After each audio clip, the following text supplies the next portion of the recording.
Hello friends, welcome to my blogging channel. তো তোমরা কেমন আছো? আমি তো খুব ভালো আছি।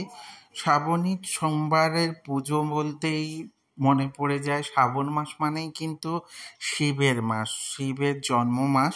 তো মহাদেবের আমরা খুব ভক্তি করি বা অনেক ভক্ত আছেন। তো প্রতি সোমবারেই সবাই পুজো অর্চনা তো করো।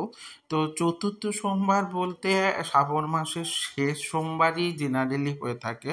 তো এই সোমবারে বিশেষ করে মহাদেবকে একটু বিশেষ রীতি অনুযায়ী পুজো করা হয় বিভিন্ন বাড়িতে।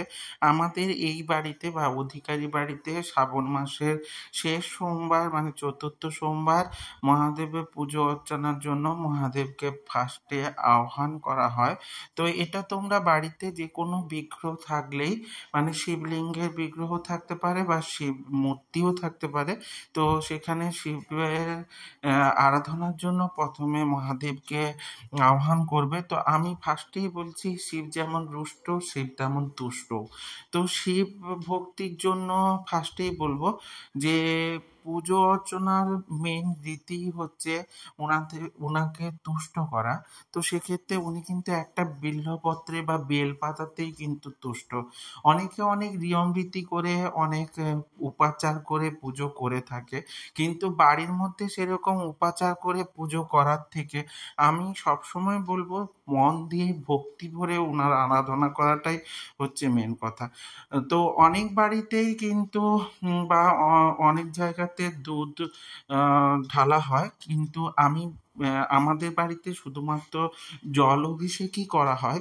চতুর্থ শ্রাবণী সোমবারে শিব মহাদেবকে আহ্বান করার পর ওনার জল অভিষেক ফার্স্ট করা হয়। তারপরে চেষ্টা করবে ওনার আকন্দ ফুলের মালা দেওয়া।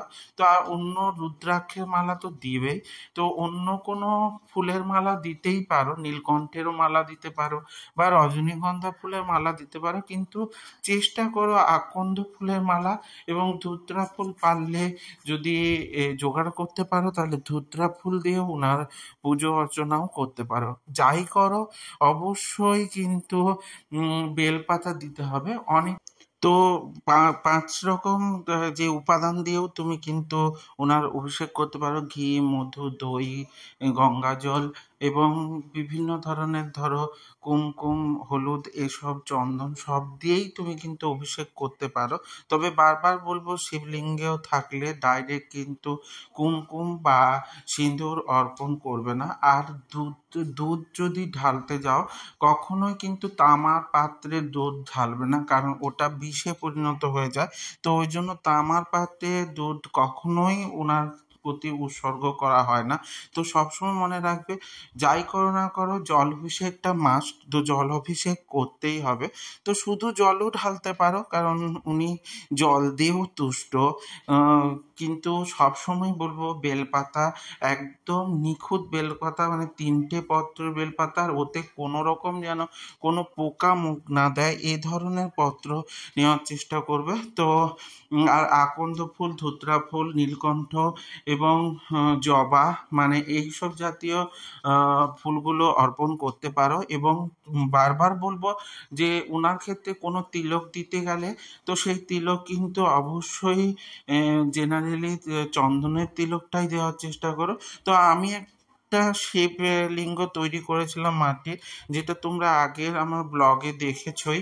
তো ওনাকে আমি জল অভিষেক করে দেওয়ার পর অবশ্যই রজনীগন্ধা মালা অর্পণ করছি। তো এটা দেখো, তো আমি যতটা উপাচারে পারি সেরকমভাবেই তুষ্ট করার চেষ্টা করছি। তো আমি তোমাদেরকে যেগুলো বললাম এগুলো দিয়ে অবশ্যই চতুর্থ সোমবারে মহাদেবকে পুজো করো। তো আমি যে ভিডিওটা দিলাম এটা কিন্তু তৃতীয় সোমবারের ভিডিও, তা দিয়েই বোঝালাম। তো তোমাদের যদি কোনো বুঝতে অসুবিধা থাকে অবশ্যই আমাকে কমেন্টে জানিও, আমি আবার বলে দেব। তো অবশ্যই তোমরা তোমাদের মতো করে মহাদেবকে পুজো করো এবং মহাদেব তোমাদের প্রতি তোমাদের ভক্তি দেখে তুষ্ট হন এবং তোমাদের সমস্ত মনোকামনা পূর্ণ করুন, এটা আমি চাই। তো মহাদেব সবাইয়ের ভালো করুন।